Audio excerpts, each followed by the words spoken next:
Hello friends, very good morning to all of you. I'm your host Dr. Sumant Kulkarni and welcome to our channel Genius Structures. So we have started with the series of GATE examination which is known as Mission 2021, Mission GATE 2021, and for this I have already shown you how to prepare for GATE examination as well as how to give weightage to different subjects marks wise. So now today we shall see some of the multiple choice questions from different subjects. Particular subject I am going to deal with today is strength of materials, and we are going to see the latest questions that have appeared in two sets of GATE examination 2020. So let us start friends. We are going to first of all see 1 mark questions from both the sets and if you don't know how many questions have appeared in both the sets, you can please refer my previous previous video wherein I have given you the number of questions that have appeared in each set year wise from 2017 to 2020. So we will prepare or we will make different videos on these questions and I will explain you in detail how to appear for these questions. So let us start. I'm going to now read the first question in short. There is one question on strength of materials which has the point of temperature stresses. Okay, so it is for 1 mark from set 1. As you can see on the screen, the question is there: elastic bar of length L, uniform cross sectional area A, coefficient of thermal expansion alpha, and Young's modulus capital E is fixed at two ends. So there is one rod which is fixed at two ends and some parameters have been given. So as far as temperature stresses are concerned, we have this equation: sigma is equal to E into alpha into delta T. So we already know it is dependent on delta T. It means sigma will vary as per delta T. So even if we make changes in the length of the bar, it is not going to change. What? The temperature stress in the bar is not going to change. So the question's answer is sigma. So even if we double the length of the bar, stress in the rod is not going to change. So first option is correct. So this is first question for 1 mark from set 1. Let us go to second question. Simply supported beam subjected to uniformly distributed load. Which one of the statements is true? And there are 4 statements as you can see on the screen, and I have also highlighted the correct answer. Why this answer is correct? Because all the other 3 options, they are relating shear force and bending moment to curvature. Curvature is nothing but the deformed shape of the beam, and we already know the deformed shape of the beam comes in structural analysis, not in SOM. So wherever the reference of curvature is given, those options we need not see, and directly we can go for maximum, that is second option. Maximum or minimum bending moment occurs when the shear force is 0.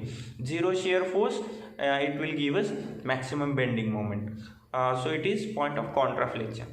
So that is simple. So this is another question from set 1 for 1 mark. Then set 2, we have this little bit difficult question wherein we have been given shear strain in radians 0.001 K and value of K is asked. Okay, so it is of principal stresses and strains. So shear strain, it is an element, it is positive when the angle between two positive faces is reduced. Okay, so the strain is negative when the angle between two positive faces increase. That is the concept. So I have given you the explanation here. Gamma xy is equal to minus 0.005, which is equal to 0.001 K. So K is equal to minus 0.5. So last option is correct. Then the third or the next question. Now these are 2 mark questions. 1 mark questions from both the sets are over. Consider the step bar made with linear elastic material and subjected to an axial load of 1 kilonewton. So the diagram we can see on the left hand side of this screen, and the lengths have been given, areas of cross section have been given, modulus of elasticity of both the parts have been given. Numbering is also given to the 2 bars. So as you can see, it is a question of strain energy. So if you see the solution, very simple. Strain energy is summation of u square L upon 2AE. Okay, so I'm just referring to the screen that you will be able to see on the left hand side. So I have just substituted the values, and you can see the answer 35 Newton millimeter. Simple, straightforward, simple formula. Just substitute the values of both the parts, merge them together, add them together.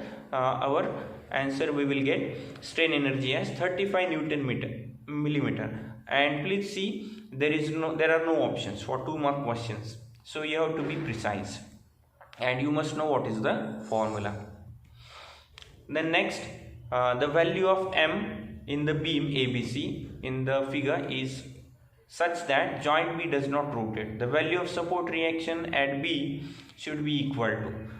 So this is actually from slope and deflection. This is not from SOM, but I thought it should be included here. So the solution also is there. MBA is equal to 4EI theta B upon 4 plus 2EI theta A upon 6 plus WL square by 12. Why? Because joint B does not rotate. It means AB becomes fixed span, and for fixed span, fixed end moment is WL square by 12, and it is equal to final moment in the joint or on the joint plus additional effects because of rotation of joints if they are free. So if you are applying moment M on joint B, there will be moment due to rotation, which is 4EI theta B upon L. Its half part will be carried over to fixed end, which is 2EI theta B upon L. So if you simplify this, you will get reaction on B as 60. Okay. Then 2 actually loaded columns. So this is on crippling load equation, which is pi square EI upon L square. So there are 2 end conditions for both the columns. One is one end fixed and other is pinned, and for another column, one end fixed, other end free. So first column is one end fixed, another end free. Another column is one end fixed, another end is pinned. So for these two, you must know what are equations or the end conditions. End conditions for column 1, L effective is 2L. For second column, L effective is L by root 2. Substitute these two in the pi square EI by L square equations, crippling load, and just take this ratio P2 upon P1. Ratio of column 2 to column 1 is 8. You will get the answer.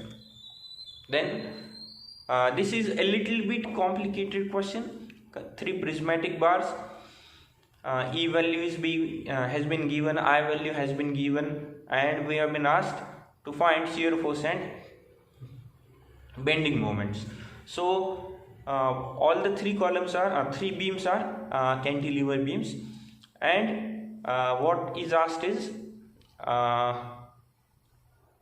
correct comparison of magnitudes of shear force and bending moments. Okay, so shear force will be maximum on the fixed ends, 0 on free ends, and moments also same. Moments will be maximum on fixed ends. So option C is correct. Why? Because if you see option first beam, 80 kilonewton is vertical load on free end, so equivalent shear force will be on end P for first case. For beam P, beam Q, 20 into 8 is 160, so 160 is the shear force on end Q.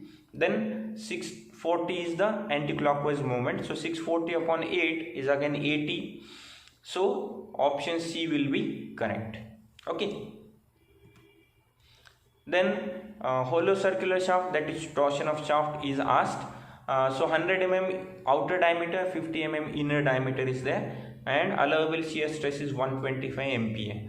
So as you can see in the answer, 23 kilonewton meter is the correct torque that the shaft can resist. So a simple formula is there that we have to see. Okay. Then last one, 2 meter long axially loaded mild steel rod of 8 mm diameter exhibits load displacement behavior. Please consider 8 meter as 8 mm. My mistake. So we have to find the strain energy. So this is how we find strain energy. A little bit different approach, and it will give us the answer as 15707.963 Newton mm. Please remember there are no options. Okay.